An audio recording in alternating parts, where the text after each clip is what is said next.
Bienvenidos a Eureka Podcast. Yo soy Carlos Gutiérrez y me encanta conversar con personas llenas de inspiración, estrategia y liderazgo. Acompáñame a descubrir y comprender sus soluciones prácticas y repentinas a problemas previamente incomprensibles.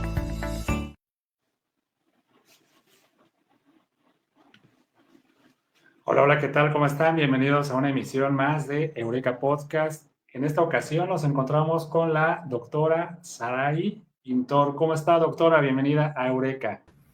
Hola, buenas noches. Muy bien, estoy muy contenta de Muchas estar aquí. gracias por aceptar la invitación, doctora. Realmente me gustaría un poco que nos platicara acerca de usted, a qué se dedica actualmente, cuál es su profesión. Cuéntenos un poco de su historia. Bueno, muchas gracias. Primero, otra vez agradezco por la invitación, por la consideración.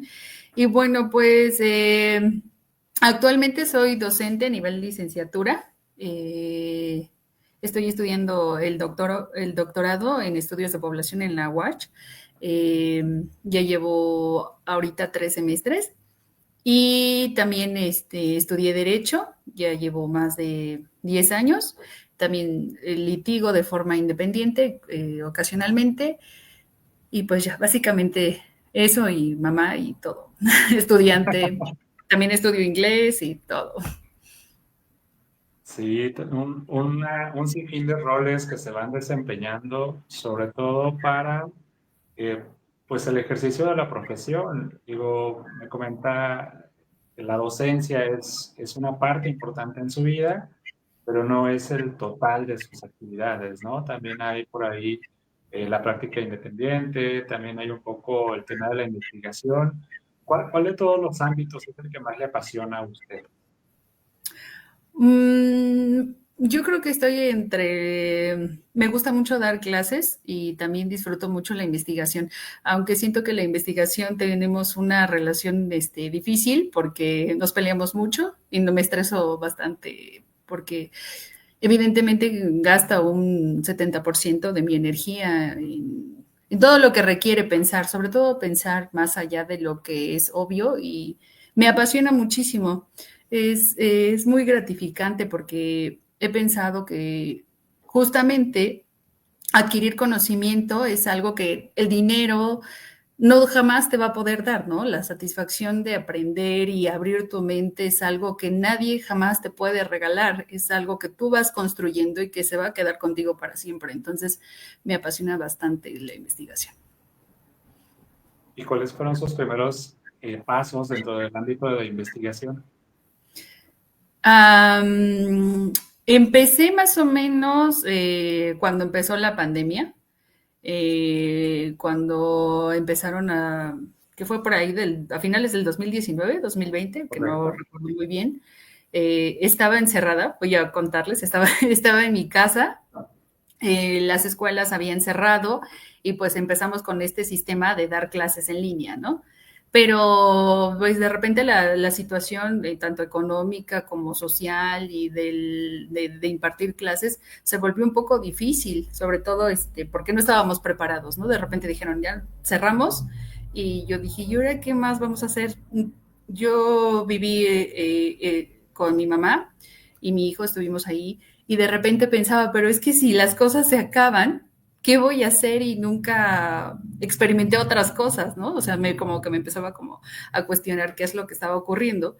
Y yo siempre tuve el sueño de estudiar historia de México. Y dije, pues quería ser historiadora, pero pues por ciertas circunstancias ya no se pudo. Y dije, bueno, pues voy a buscar a ver si me puedo preparar otro poquito más para encontrar algo que hacer, ¿no? En el tiempo que estaba encerrada.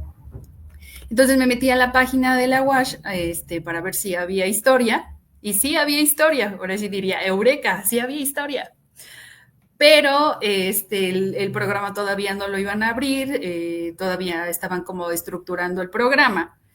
Y dije, chin, pues es que tengo que hacer algo, porque de repente me daba como, no sé a los demás, pero a mí sí me daba un poquito de ansiedad de estar como que no hacía muchas cosas, porque estaba tan acostumbrada a hacer muchas cosas que de repente estar sin hacer mucho me daba como un poco de, no sé si pánico o estrés.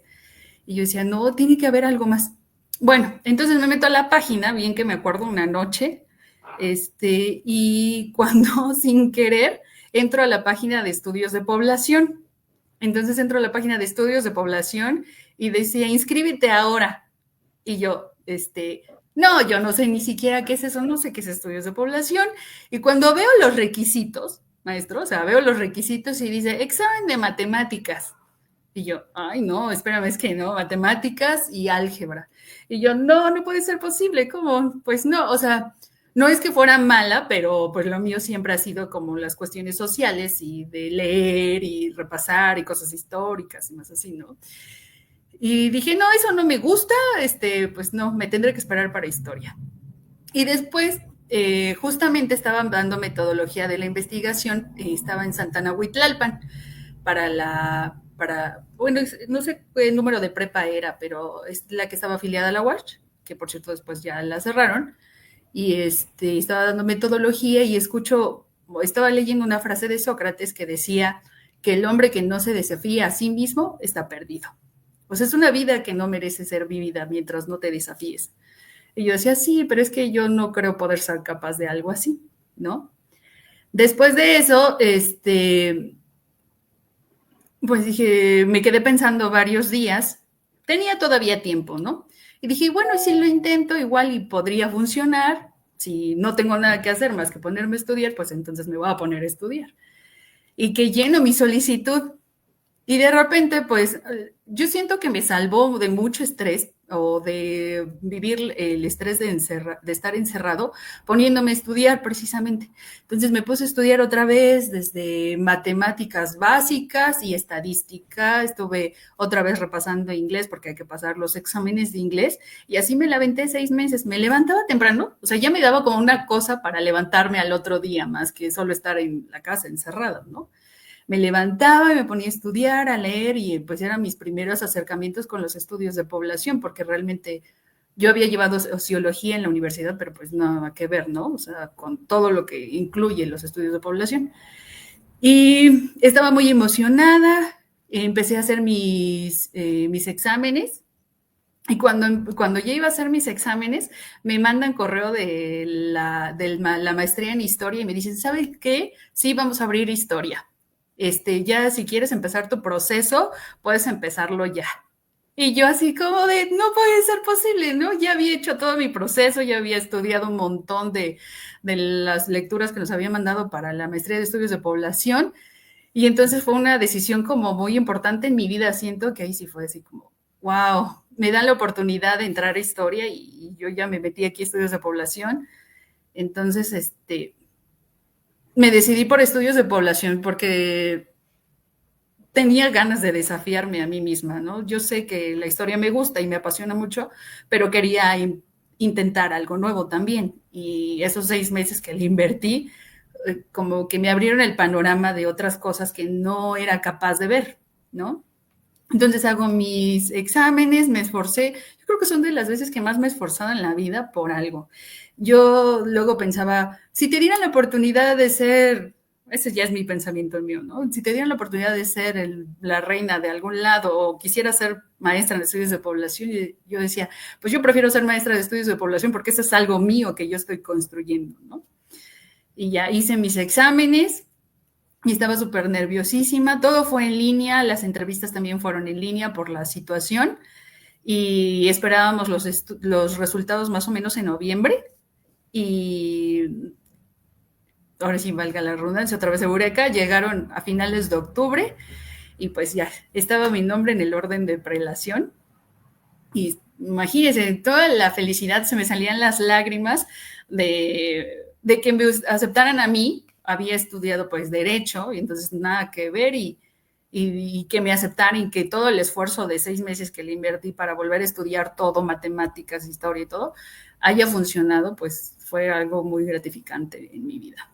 Y así empezamos en enero del 2000, me parece que es 2021 o algo así, no recuerdo muy bien la fecha.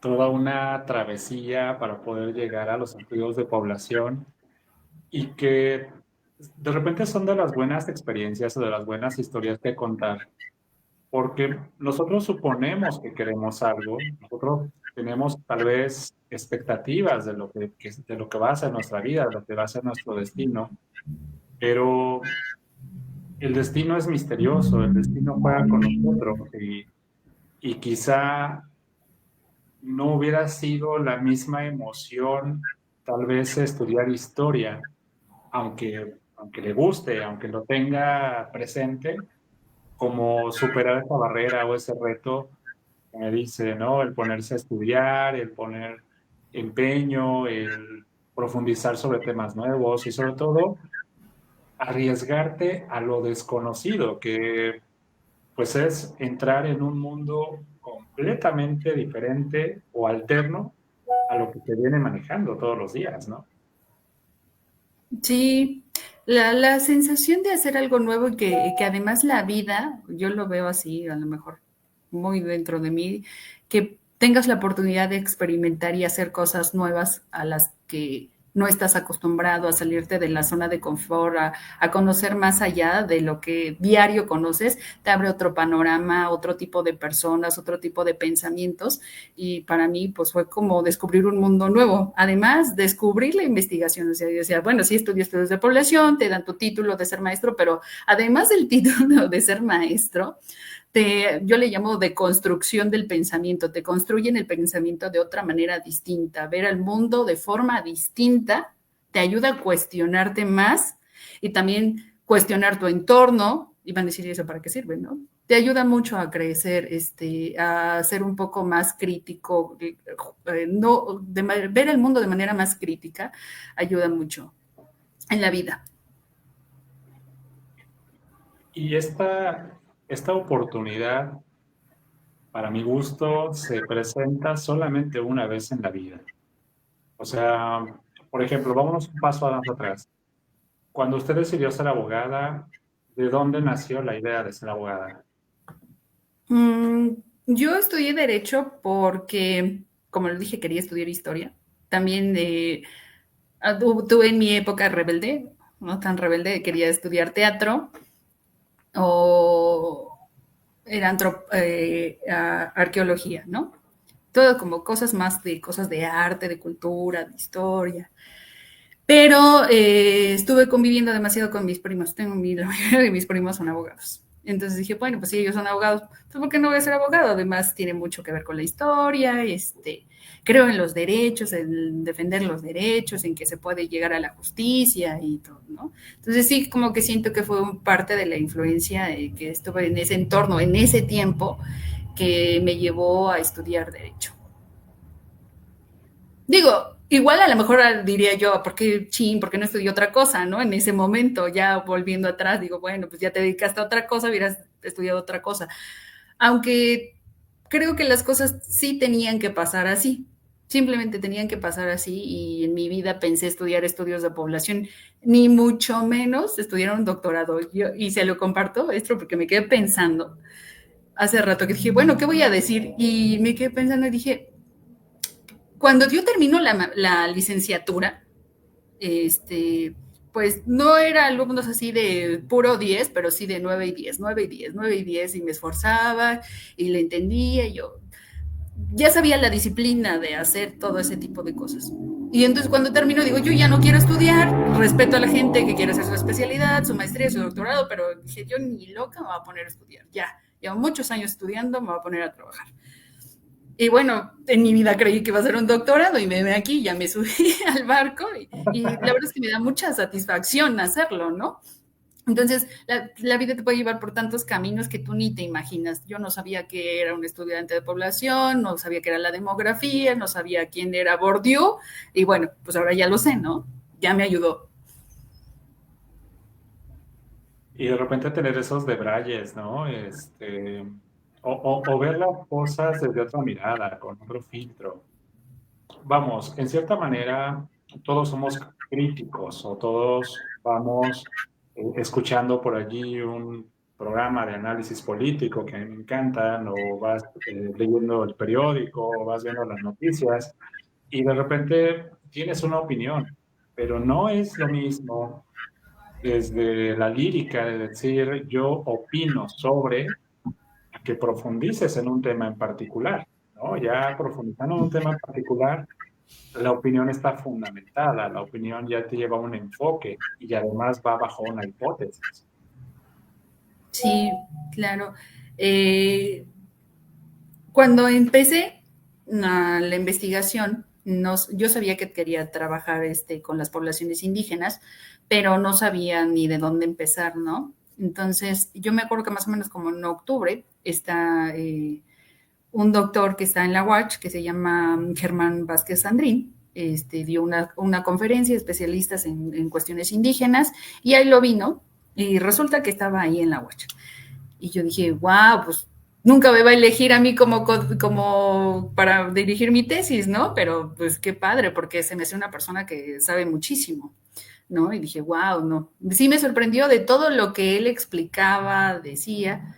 Y cuando entro, nos dicen, bueno, les vamos a asignar como tutor para sus trabajos de acuerdo a las líneas de investigación y en este caso pues es provisional, ¿no? Y mi sorpresa fue que me asignan precisamente al doctor Germán Vázquez Andrín y yo dije, parece como que las cosas son mágicas y se van dando, ¿no? Así lo veo yo, se van dando y empezó siendo mi tutor, después mi codirector de la maestría y bueno, ahorita sigue siendo mi director otra vez del doctorado para la formulación de la tesis. Y sobre este elemento que está tocando acerca de la población indígena, particularmente, ¿qué es lo que le llamó la atención o qué es lo que quiso rescatar? Yo lo pensaba como en los derechos que no se les dan o que son excluidos de derechos por a lo mejor por la lejanía, por el desconocimiento. Y así empezó la idea, ¿no? De decir, bueno, pues suena bien bonito el artículo 2 constitucional, en que somos un país multicultural, pero realmente ¿cuál es la realidad? O sea, la creación de las leyes es muy bonita, pero la realidad cuál es. Entonces, yo quería saber qué es lo que pasaba dentro pues del entorno de las poblaciones indígenas, pero sí, mi desconocimiento era enorme, ¿no? Y yo creo que todavía lo sigue siendo, pero un poquito menos, ¿no? Me doy cuenta que yo no sabía, por ejemplo, que había más de 60 variantes de lenguas indígenas, que hay pérdida de la lengua, que no todos se reconocen como indígenas, que los indígenas no solo están en áreas rurales, sino que también pueden estar en la ciudad. Entonces, un sinfín de cosas que me fui dando cuenta conforme iba pasando el proceso de investigación. Y que además tienen mucho arraigo pues hacia su etnia, ¿no? Sí. Le voy a platicar un poquito de lo que hice en lo de la maestría en relación a eso. Todo empezó porque mi doctor precisamente estaba realizando un proyecto sobre la identidad indígena, sobre identificarse como tal. Y decían, bueno, pero ¿quiénes son los que se llaman indígenas o a quiénes identificaríamos como indígenas? Entonces, generalmente yo, y con desconocimiento, y creo que muchas personas dirían, bueno, pues es una persona que trae sus trajes típicos y vive ahí en una comunidad alejada. Pero no, resulta que no. Entonces, en el año 2000, INEGI, en el cuestionario ampliado, agrega una pregunta al censo de población en el que pregunta si se identifica como indígena a un grupo como maya, mixteco o algo así. Y entonces tiene como resultado que más o menos a nivel nacional se caracterizan como, se identifican como indígenas unos 5 millones de personas, ¿no? 5 millones. Y dices, bueno, pues 5 millones es un número razonable distribuidos a todo este nivel nacional. Para el año 2010 hay más de 15 millones en el resultado de INEGI. En el cuestionario empado hay más de 15 millones de personas. Y entonces dicen, bueno, ¿cómo en el año 2000 voy a tener 5 millones y pues resulta que tengo casi 15 millones para el 2010? Entonces, analizando esta situación precisamente con otros investigadores, dicen, bueno, es que a lo mejor la pregunta de pertenencia étnica que se hacía cambió la estructura, porque en lugar de decir que si perteneces a un grupo indígena concreto como maya, toltecas, mixteco, te preguntan, ¿de acuerdo a tu cultura te consideras indígena? Y si me lo permite hacer como un pensamiento de la primaria, me acuerdo que mi profesor de cuarto me decía, pues es que todos venimos de los indígenas cuando llegaron los colonizadores y todo eso, ¿no? Y pues si me preguntaran a mí, pues yo diría, bueno, pues sí soy indígena, porque de ahí viene, ¿no? O sea, como de una cuestión histórica, pero no. Entonces, podría ser que la formulación de la pregunta incidiría en cómo la gente se está percibiendo, ¿no? O sea, no entender bien las preguntas. Bueno, y esto viene a raíz que posteriormente se empieza a crear una serie de reformas electorales para que las poblaciones indígenas tuvieran una participación proporcional. Entonces, una de las condiciones es que en los municipios con altos porcentajes de poblaciones indígenas tuvieran un curul o sí, un espacio para ser candidatos como indígenas.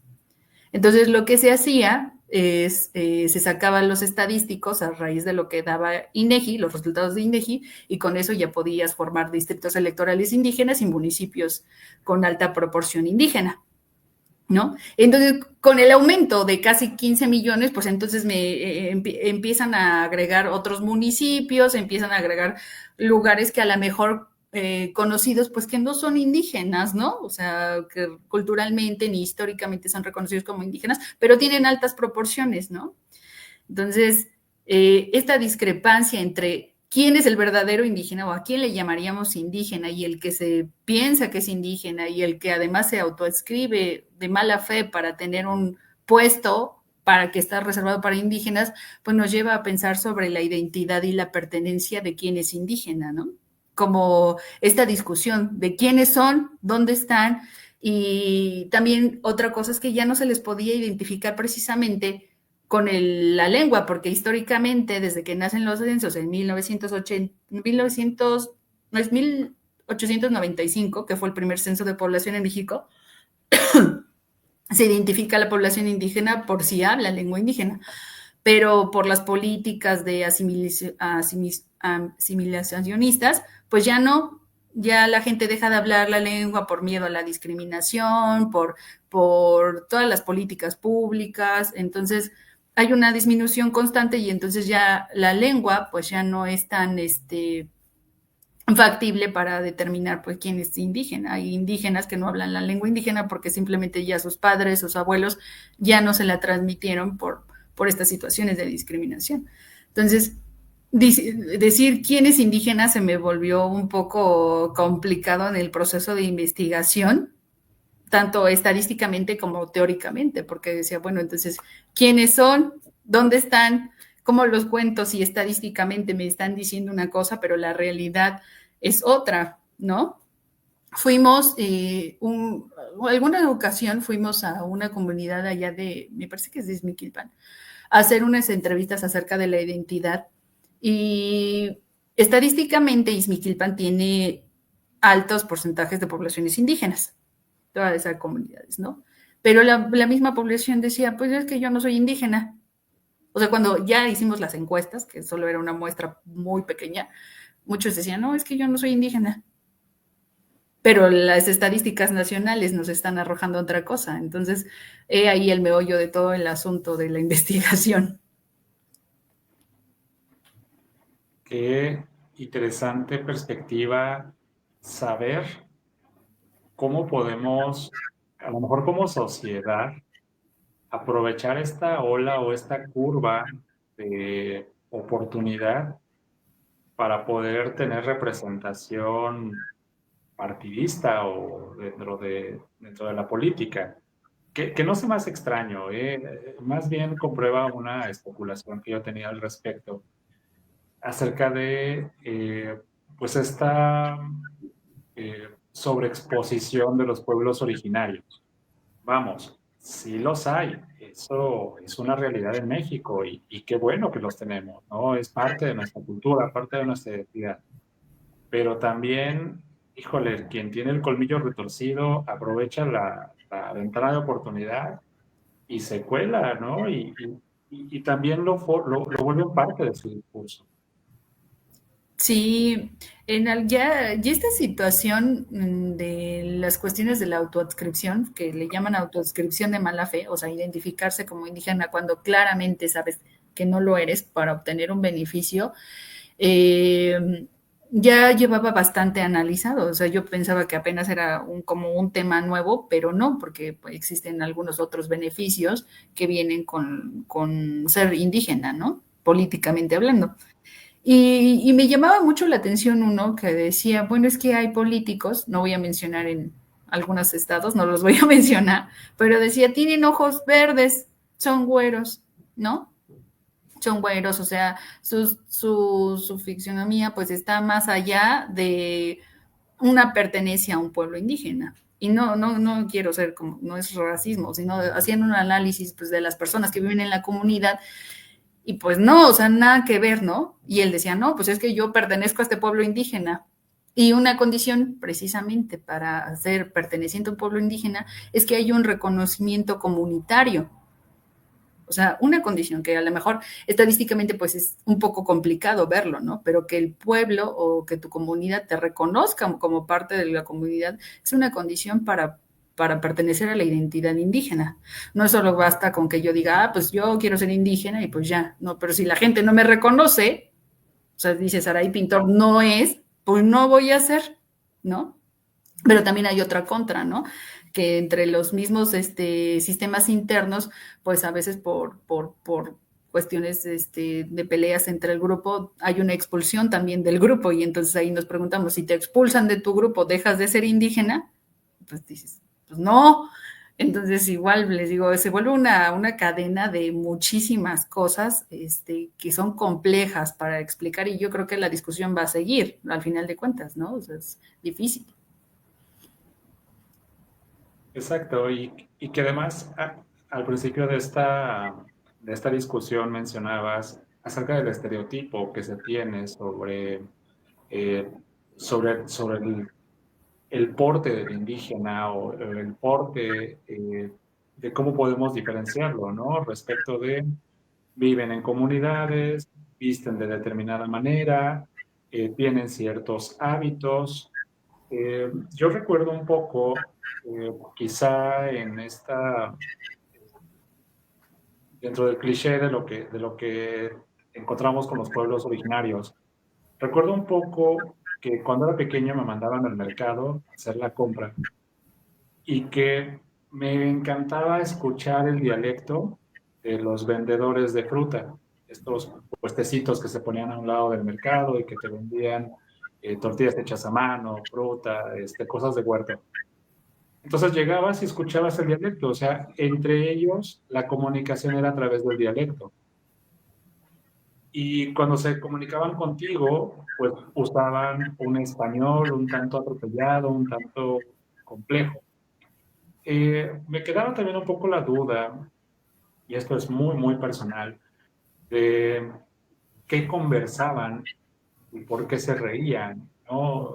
Era una cuestión como especulativa. Y, sin embargo, este tipo de eventos, poco a poco los he ido escuchando menos. No sé si porque voy menos al mercado o porque precisamente se ha ido diluyendo esta tradición. Yo le voy más a la del huirse. Hay se ha tratado políticamente lo que he sabido es que ha tratado como de hacer un rescate a la conservación de las lenguas, pero hay lenguas que ya no sé si las hablan 100 personas ya es muchísimo, o 50, ¿no? Y que además son personas generalmente ya mayores. Entonces, pues obviamente las personas que se llevan consigo la lengua ya no la transmitieron, ¿no? Recordemos que también tiene que ver con las cuestiones de las políticas en la educación. O sea, yo discutía justamente eso con mis alumnos. Yo decía, bueno, dicen que quieren que sigamos hablando o que no se pierdan las lenguas indígenas, pero todos los programas de educación primaria y secundaria y preparatoria, y yo creo que inclusive las de especialidad y doctorado, pues en ninguna nos dan una lengua. Y nos dan los programas y nos los dan en español, o sea, específicamente en español. Entonces, imagínense, se van a las comunidades. Hay algunos profesores, yo es lo que sé, es parte de mi desconocimiento, que sí hablan la lengua, pero al final de cuentas los programas siguen estando en español. La realidad es que el programa sigue estando en español. Yo desconozco y sí me gustaría saber si hay alguna adaptación, pero hasta ahorita sé que no, ¿no? O sea, si no las hay en adaptaciones, por ejemplo, para las personas con discapacidad, que también estaba yo analizando eso, que se supone que el gobierno te tiene que garantizar la educación y sí te la garantiza y te dice, es gratis, sí puedes ir, pero pues los profesores no están capacitados para atender a ciertas cuestiones de discapacidad y no basta con una sola rampa, ¿no? Yo le decía, pues es que no basta con que le pongas una rampa, o sea, por ejemplo, si a mí me viviera un alumno que a lo mejor no escucha, que no ve, yo difícilmente podría atenderlo, tratarle de transmitir el conocimiento porque no tengo los conocimientos para ese tipo de situaciones, ¿no? Entonces, vemos que lamentablemente existen las políticas, sí, que se lleven a cabo es muy difícil, ¿no? Nuestra realidad es que es muy difícil que se lleve a cabo la, las políticas que están encaminadas para mejorar a ciertas cuestiones de la población. Y se ve entre las personas con discapacidad que no, lo analizaba apenas, y las cuestiones también de las poblaciones indígenas, de que pues no se les da los cursos de introductorios, de primaria, secundaria, pues en su lengua. Entonces ellos mismos se ven orillados pues a hablar español y va desapareciendo, ¿no? Entonces, yo me acuerdo que decían, incluso los papás decían, pues que ¿para qué le voy a enseñar la lengua si puede ser que lo discriminen o lo traten mal? Y además, cuando van a las escuelas o van a otro lado, pues la gente no habla nuestra lengua, ¿no? Obviamente tienen que hablar español porque todos hablamos español. Entonces, se va diluyendo un poco. Sí, y que se va quedando también como pues parte del patrimonio, ¿no? Por ejemplo, estamos muy cerca de la celebración del Chantolo y ahí viene como la añoranza, ¿no? De la exposición de la ofrenda y queremos que alguien la narre en un dialecto y la presente así. Y vamos, hay quien lo capitaliza, porque, por ejemplo, yo me acuerdo hace quizá, no recuerdo si fue hace 2 años o hace 3 años, en un concurso interuniversitario de ofrendas, y que precisamente fue en pandemia, había una parte que queríamos narrar, obviamente, en otomí, y nos recomendaron a una chica que nos cobró la traducción como en 3,500 pesos. Y era un parrafito, para nosotros era algo muy pequeño, pero para ella, pues es un modo de vida, ¿no? Sí, también el asunto de la traducción, no, es difícil, ¿no? La verdad es que la mayor lengua que se habla es náhuatl, ¿no? O sea, por lo menos en Hidalgo es náhuatl. Pero también hay otras variantes del náhuatl y hay otras, le digo, hay más de 60 variantes de lenguas indígenas. Entonces, yo me pongo a cuestionar si, por ejemplo, en el sistema penal, por ejemplo, cuando necesitas un traductor, realmente hay suficientes traductores en las lenguas, en las variantes de las lenguas que te pudieran apoyar para tu defensa. Entonces, desde ahí hay personas que de plano no hablan nada español, ¿no? Y si por azares del destino cayeran en alguna de este tipo de situación, pues difícilmente se les puede dar una defensa como debería ser, ¿no? Como lo marca la Constitución, como su derecho que es. Entonces, pues como yo después digo, bueno, como no es la mayoría de población, y ese es un juzgar mío, como no es la mayoría de la población, como estamos hablando de a lo mejor de poblaciones que a lo mejor no son tan grandes, no se ha implementado o no le han puesto tanta atención a esta situación.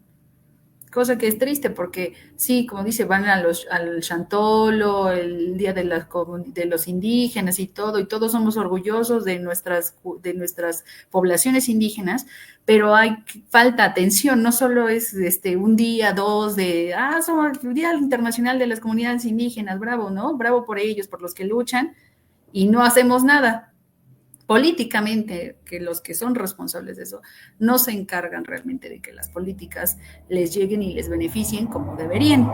Y eso me lleva a la situación de los sistemas internos de participación política internos, ¿no?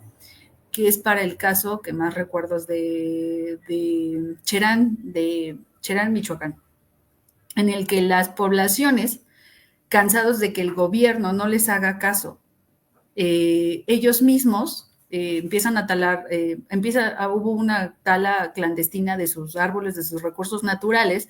El pueblo de Cherán ya no sabía qué hacer porque pues eran grupos armados de la delincuencia y ya le habían dicho al gobierno pues que hiciera algo y el gobierno no había hecho nada. Y a mí me sorprendió sobre todo porque las mujeres se cansan, en este caso el poder de las mujeres se cansan y dicen, ya estamos cansados de tener miedo, de estar todos, que se lleven nuestros recursos, nuestros árboles, de vivir con miedo en nuestro poblado, ¿no? Y el gobierno no hace nada. Una noche se reúne un grupo de mujeres y dicen, pues vamos a sacarlos, ya es momento de sacarlos. No recuerdo el nombre de la mujer, de esta mujer, pero empieza a llevarse a todo el grupo de mujeres y a su vez convencen a los hombres de que ya se levanten en contra de los grupos armados y entonces empiezan a sacar a todos esos grupos armados de su pueblo. O sea, la población se reúne para sacarlos, lo saca, pero al mismo tiempo que saca a los grupos armados de delincuencia y todo eso, también saca al gobierno municipal de Cherán, porque no estaba haciendo nada. Y entonces empiezan a regularse por un sistema interno, porque la Constitución lo permite, dice que pueden regularse por sistemas internos. Entonces, cuando los entrevistan, dicen, bueno, ¿qué es lo que está pasando? Y ellos dicen, me acuerdo de un señor que dice, pues es que nosotros, pues sí, somos ignorantes, no sabemos de leyes, no sabemos de política, no sabemos de administración, no sabemos de nada. Dice, pero vamos a mandar a nuestros hijos para que aprendan derecho, vamos a apoyarlos para que vayan a estudiar, a prepararse y ellos mismos vengan a nosotros y nos digan cómo hacer las cosas. O sea, de los mismos de la población. Y entonces empieza toda una regulación para elegir a su representante, a su presidente municipal, a quien los representa, por sistemas internos. O sea, ellos mismos tradicionalmente eligen quién los representa. Y obviamente tienen órganos de vigilancia que se encargan de ver que lo que están haciendo, o que lo que comprometen, sí lo estén cumpliendo. Entonces se me hace todo un sistema y muy interesante, ¿no? Que empieza ahí en Cherán, también tienen sistemas internos en Oaxaca, que también tiene alta proporción de poblaciones indígenas y que se rigen por estos sistemas internos. Y le digo, este tema que yo pensaría que es relativamente nuevo, ya lleva bastantes años investigándose de cómo se llevan a cabo. Nada más que posteriormente el INE, dijo, bueno, sí, se van a regir por sistemas internos, pero el Instituto Electoral pues tiene que vigilar que se cumpla la paridad de género, que no haya violencia y todas esas situaciones, y funge como, hasta hoy, hasta donde sé, funge como un vigilante de que se lleven a cabo de forma adecuada estos sistemas internos. Entonces, muy interesante en cuanto a las personas pues se cansan de no obtener resultados de quien los debería tener y que vemos a mujeres que de verdad digo, wow, o sea, ellas son las que movieron al pueblo para sacar estos grupos armados de su pueblo. Sí, claro, y que lo vimos también, por ejemplo, en el 94 con el levantamiento armado en Chiapas y la descentralización de pueblos, ¿no? Ya el manifestarse de manera independiente con gobiernos propios y que en cierta forma, pues también habla de ese desgaste social, ¿no? El cómo nosotros como sociedad de repente estamos retornando a la barbarie, lo vemos mucho, por ejemplo, con los linchamientos, ¿no? Que la población está un tanto cansada de que la, la fuerza pública no ejerce el orden que debería y entonces pues toman la justicia por mano propia. Mm, Sería muy atrevido decir si es correcto o no. Lo que sí podemos señalar es que de repente es como ese grito desesperado de la población porque algo suceda y que no sea la violencia la que ya se está normalizando. Sí, claro. Sí, definitivamente. Aunque sí creo que sería algo difícil de parar, ¿no? O sea, ¿cuánto tiempo ha pasado sin que la población tenga resultados de lo que está pidiendo y que además vienen las leyes, o sea, literalmente vienen las leyes, esa garantía de seguridad, de derechos, de que el gobierno te responda por lo que le corresponde, obviamente, y no lo hace, ¿no?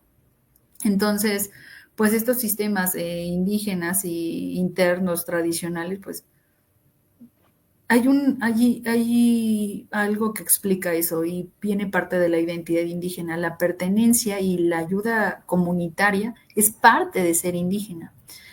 Y justamente lo discutía con mis alumnos, decía, bueno, es que nosotros, por ejemplo, que vivimos en lugares más urbanizados, yo ni conozco a mis vecinos, ¿no? O sea, yo no le digo a mi vecino, oye, si no estás, yo voy y cierro tu casa o riego tus plantas, ¿no? O sea, ni lo conozco ni lo haría, ¿no? Me metería por inseguridad o algo así, ¿no?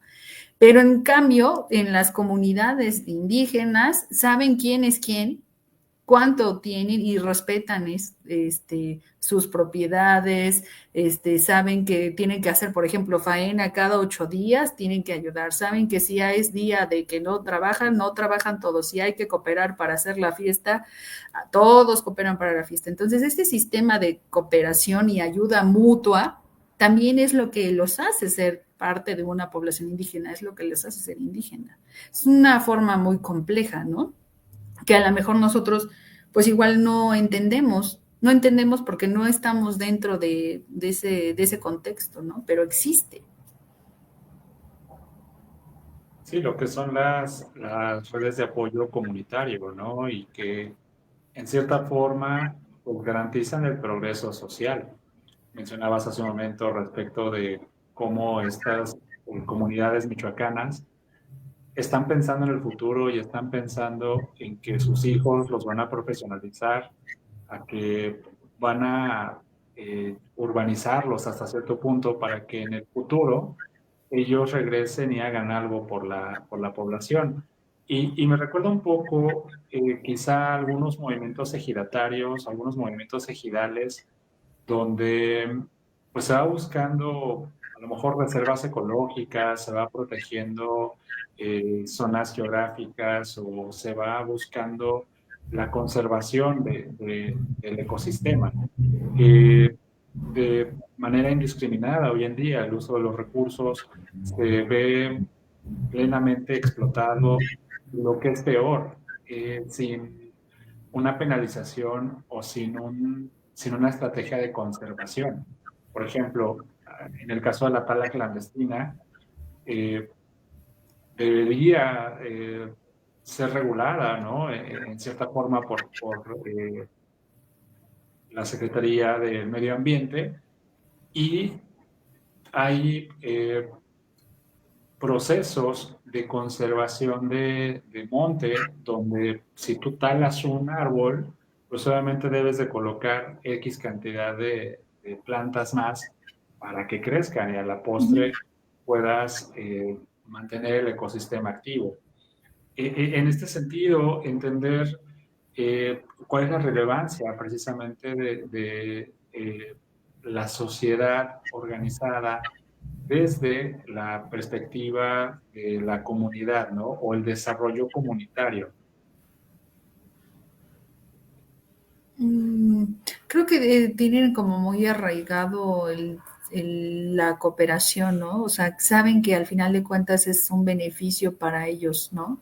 O sea, ese beneficio no va a ir no se va a ir a otro lado, ¿no? La ayuda misma y el mejoramiento de las condiciones se va a quedar ahí y ellos lo saben, ¿no? O sea, está como bien establecido y bien claro que ese tipo de ayuda y cooperación los va a ayudar a crecer y a mejorar sus condiciones de vida, ¿no? Entonces, por eso, en el caso de que alguien no quiera cooperar o no quiera, pues digamos, estar inmiscuido en eso, pues sí, evidentemente existe una exclusión, ¿no? O sea, dicen, bueno, pues que tú no estás de acuerdo con lo que nosotros estamos planteando para nuestras mejoras, entonces sí existe un desconocimiento también por parte de las mismas poblaciones. Entonces, es parte de ser o lo que se identificaría como indígena. Me encanta, me encanta este tema porque nos pone a pensar, o más bien a repensar en todos los habitantes de este México maravilloso. Creo que cuando hablamos de diversidad o cuando hablamos de inclusión, cuando hablamos de equidad, de repente como que lo llevamos mucho a la cultura pop, lo llevamos a ciertos sectores que están en zonas urbanas, que hacen el uso de la tecnología para visibilizarse y que en cierta manera se vuelve como mecanismo de control en el que eh, estos grupos vulnerables se manifiesten. Pero por otro lado tenemos las poblaciones indígenas o los pueblos originarios que van más allá del discurso político, y que tienen gran peso y que tienen gran relevancia y que, pues en cierta forma, aportan eh, al desarrollo del país, y que atrás de ellos tenemos grandes oportunidades de acción para poder, en cierta manera, aprender sus modelos y replicarlos con los jóvenes, ¿no? Replicarlos con las nuevas generaciones, que no los vean solamente como el detalle curioso o el que me va a producir una artesanía y la persona que vamos a discriminar en cierta forma, ¿no? Que los vean como iguales, ¿no? Como personas que coexisten y cohabitan en nuestro mundo. Sí, es difícil, bueno, sí. Siento que es difícil el verdadero reconocimiento de estas poblaciones, de la existencia, de cuáles son sus problemáticas, tanto económicas, sociales, culturales, de vulnerabilidad y sobre todo eso de vulnerabilidad, ¿no? O sea, ¿de dónde quedan sus oportunidades que se supondría que son para ellos, exclusivamente por ellos, y que hay un acaparamiento de estas oportunidades por otra población que no es, no son precisamente los indígenas, ¿no? Entonces, pues los pone en un sistema, en un lugar vulnerable y también de desconocimiento, también creo yo, de las leyes y de los derechos, pues que hace que esa situación perdure, ¿no? No quiero decir que todos lados sea así, no, pero sí en muchos lados, sobre todo los que están más alejados, pues tienden a tener este tipo de problemas, ¿no? De discriminación y vulnerabilidad, que aparte de que no se les da sus derechos, pues que también no tienen acceso a los servicios básicos, a tener una carretera, una escuela, servicios de salud. O sea, también los servicios de salud tan importantes son y que a lo mejor ni siquiera están cerca de sus comunidades, ¿no? Entonces los ponen en un sistema muy vulnerable porque podrían incluso hasta fallecer por no tener un lugar que los atienda adecuadamente, ¿no? Y rápido para una emergencia. Entonces, lamentablemente, las políticas son bonitas. Yo no creo que no estén bien hechas, sí hay muchas que están bien hechas, pero están mal aplicadas o mal dirigidas y las personas que las deberían aplicar como deberían no lo hacen, ¿no? Bueno, es mi perspectiva, a mi analítica. No, y que además muchos de estos esfuerzos se quedan en el sexenio. Por ejemplo, me estaba acordando, ahorita que platicabas de los servicios de salud, ese programa tan bonito que tuvieron en algún momento, no me acuerdo en el sexenio de quién fue, de las caravanas de la salud. Y en esas dichosas caravanas de la salud, pues era como tal, una unidad móvil, una unidad médica móvil, que estaba conformada por un médico, por una enfermera, por un psicólogo, por un cirujano dentista, y que se adentraban precisamente en las comunidades. Yo tuve la oportunidad de estar muy cerca de personas que participaron en este proyecto, que se adentraban en zonas muy, muy distantes en el estado de Hidalgo y que realmente pues te narraban historias conmovedoras, pero a la vez muy satisfactorias respecto de lo que se lograba con el programa, ¿no? Conmovedoras, por ejemplo, puedo decir que eh, en algún momento me platicaban acerca de los niños pequeños que tomaban café negro con tostadas quemadas y que era como el equivalente a nuestro lechita con pan, ¿no? Y historias muy satisfactorias de decir, es que, por ejemplo, una chica que es cirujano dentista, es que me tocó asistir al doctor mientras dio a luz un bebé. Vamos, ese tipo de cosas, eh, de repente, digo, no sé, no estoy involucrado en este momento con sector salud, pero creo que fue un buen proyecto que de repente desapareció. Mm, no, sí me acuerdo, pero no me acuerdo bien la fecha, pero también había otro problema ahí. Yo, investigador, nada más veo problemas, que no había un seguimiento como tal también. O sea, les decían, bueno, te vamos a ver tu diabetes o tu hipertensión, ¿no? Pero pues te damos el medicamento, pero ya no sabemos qué pasa después contigo, ¿no? Si sigues la dieta, las recomendaciones, si te está funcionando o no el medicamento, ¿no? Entonces, para las mujeres embarazadas, el constante chequeo, pues no había, ¿no? También otro problema que juzgaban mucho los programas es que mandaban a los pasantes de medicina, ¿no? Mandan a los pasantes de medicina y pues ellos, quieras o no, pues todavía les falta más experiencia, ¿no? Y precisamente porque no encontraban doctores pues, que quisieran irse en las caravanas, ¿no? También es esa. Es lo mismo que también no encuentran profesores y mandan, no sé si tú, ¿cómo se llama el programa? Que mandan a estudiantes igual el CONAFE, me parece, ¿no? Con Argen, sí. Que mandan a personas pues a enseñarles a niños de primaria.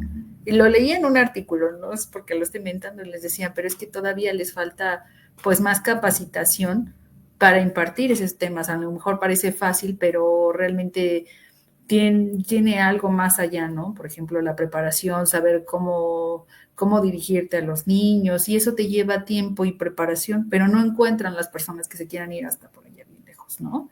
Entonces, le decía el artículo, el gobierno encuentra una manera de ahorrarse parte de su responsabilidad de esa manera, ¿no? Entonces, yo podría decir, al final de cuentas, medio hace lo que hace, ¿no? Como para mitigar todas las necesidades que se necesita. Y esto venimos arrastrándolo desde hace muchísimos años, ¿no? Entonces, obviamente no se va a resolver en un sexenio ni en otro sexenio. Es un proceso, pues, arduo, ¿no? Y que requiere muchísimas cosas.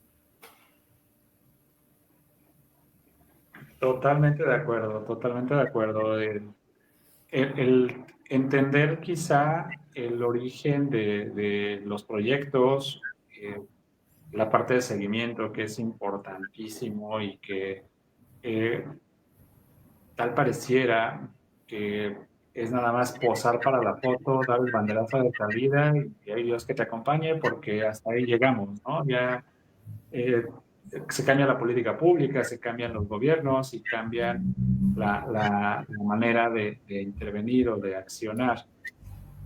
Hay hay muchas interrogantes que quedan en el aire respecto de este tema, pero precisamente hay investigadores como usted que pues están dispuestos a poner sobre la mesa estos temas y debatirlos, ¿no? ¿En qué está trabajando actualmente sobre algún modelo de investigación o qué tema la trae en este Ah, momento dando de vueltas? ahora, bueno, dejé un poquito de lo de la identidad indígena y ahorita estoy trabajando los grupos domésticos campesinos a partir de la implementación del modelo neoliberal. Igual toda una perspectiva y un mundo impresionante, ¿no? Cómo es que las políticas neoliberales afectan al campo y orillan que el campesino se tenga que dedicar a otras fuentes de económicas, no solamente dedicarse al campo, sino también pues a lo mejor unos optan por migrar, otros son albañiles, obreros, artesanos, y cómo esto reestructura nuevos roles en el hogar, ¿no? Ya se queda a cargo si el jefe del hogar se va a, no sé, digamos, a Estados Unidos, cómo es que la mujer se queda a cargo de la casa, del cuidado del hogar y de administrar y todavía cuidar las tierras y todo, ¿no? O sea, es complejo, me ha gustado muchísimo, pero también siento que ha sido complicado determinar quién es el campesino. Me pasa lo mismo que en lo de la maestría, o sea, decir, bueno, entonces un campesino que ya no se dedica al campo, ya no es campesino, o sea, preguntas como esas, ¿no? Pero Y que además pueda verlo estadísticamente, pues sí, es una cuestión que se me ha complicado bastante, pero sufro, pero soy muy feliz apasionadamente porque digo, quiero saber, ¿no? Pero cada día soy más ignorante, quiero decirle, maestro. O sea, cada vez que creo que aprendo algo, voy sabiendo que 100 más cosas desconozco. Entonces, así de bella es la investigación. La amo, pero cada vez soy más ignorante. sí, sí, el campo es, no sé, de repente me vino a la mente una publicación que vi hace poco. Digo, no se puede uno creer todo lo que ve en internet, pero Claro. sin embargo lo vi y me llamó la atención de un grupo de productores de limón que estaban desechando su limón así en la calle, en señal de protesta por los bajos costos que tenían en el mercado para la distribución del mismo y que era preferible perder la producción antes que regalar tu trabajo, ¿no? Sí, la verdad es que lamentablemente la situación del campo es compleja y difícil. Y además que nos afecta a nosotros. A lo mejor nosotros no estamos en el campo, pero los precios de los productos y nos quejamos y decimos, ay, está muy caro el jitomate. Estuvimos, por cierto, en Izmiquilpan con mis compañeros del doctorado, en otra comunidad que se llama DeFi, donde eran productores de jitomate, ¿no? Y entonces entramos a los invernaderos y todo y platicamos con las personas productoras de jitomate y nos damos cuenta que es todo un proceso de estar cuidando, cosechando y viendo un sinfín de cosas para que la gente les diga, no, pues es que está muy caro el jitomate. Y llevan invirtiéndole 6, 7 meses de trabajo para que nosotros compremos el jitomate en 30 pesos, 40 pesos, ¿no? O sea, es difícil. Y que además tenga que competir con que, no sé, estoy a lo mejor divagando, pero que digan, es que ya mandaron jitomate chino o ya trajeron de otro lado jitomate, ¿no? Y que tengan que competir contra esos precios de los productos, ¿no? Y como sabemos también que los productos que a lo mejor son de cierta calidad se mandan generalmente a Estados Unidos, ¿qué nos quedamos nosotros de producción? Entonces, pues le digo, una situación bastante compleja. Pues ahí hay tela de donde cortar y bastante tema donde entretenerse. Sí, de hecho ahorita voy a estar en Tlaxcala, en un congreso en relación a las familias y voy a exponer precisamente la estructura del grupo doméstico campesino y en eso ando. Increíble, increíble. ¿Quién iba a pensar que la pandemia no solamente le cambió el giro al entorno, sino también su ámbito de profesión y que indiscutiblemente la historia siempre va a estar acompañando precisamente los estudios, ¿no? Es como que no se va a despegar de su pasión. Nunca, yo creo que siempre una cosa va amarrada de la otra, pero ahorita estamos en eso y con mucha pasión y con mucho gusto lo hago. Entonces, yo feliz. Muy bien, pues ya por ahí nos reveló un par de momentos eureka. No sé si quisiera compartirnos alguno adicional o más bien alguna recomendación para quien nos esté escuchando para las nuevas generaciones. Yo ya recordé mi momento eureka, que precisamente se da por esas épocas que decía yo es que no me gustó estudiar derecho, así, no me gustó. No me gustó porque empecé a litigar y muchas cuestiones, ¿no? Y decía, es que yo no quiero hacer esto, no creo poder hacerlo siempre, ¿no? Y descubrir que sí puedes hacer otras cosas, que te puedes dar la oportunidad de hacer algo nuevo, inventar, aunque sí empezaste con derecho, bueno, sí, pero pues a lo mejor me puedo volver biólogo, me puedo volver doctor, me puedo volver otra cosa, siempre tienes la oportunidad de hacer cosas nuevas y eso también va dirigido a los alumnos, o sea, digo, si algo no te funciona, puedes intentar, mientras tengas vida, tengas fuerza, tengas salud, puedes intentar todo lo que tú quieras y vas a encontrar tu pasión, pero hazlo con amor, hazlo con cariño, hazlo con querer y serás feliz. O sea, no es todo, pero sí es parte de lo que hacemos diario, ¿no? Entonces disfruta lo que haces. Yo lo disfruto mucho, sí lo sufro, porque pues así es la investigación, pero lo adoro. Que me desafíe a pensar cosas que nunca había pensado, no le puedo describir la sensación que es. Entonces, para mí, es una sensación muy buena. Maravilloso, maravilloso y vamos, no dejar de hacerlo artesanalmente, ¿no? El proceso de investigación, yo creo que lo rico de la investigación es dejarte sorprender. Hoy en día, con el uso de la inteligencia artificial, que vamos, como herramienta, pues es una herramienta que nos puede simplificar ciertos pasos, también no es como la varita mágica que va a resolver toda nuestra vida o que va a pensar por nosotros. Al contrario, creo que esta recomendación que nos da respecto de seguir tu pasión, hacer lo que te gusta, disfrutarlo, disfrutar el momento, creo que es algo que no se debe de perder jamás.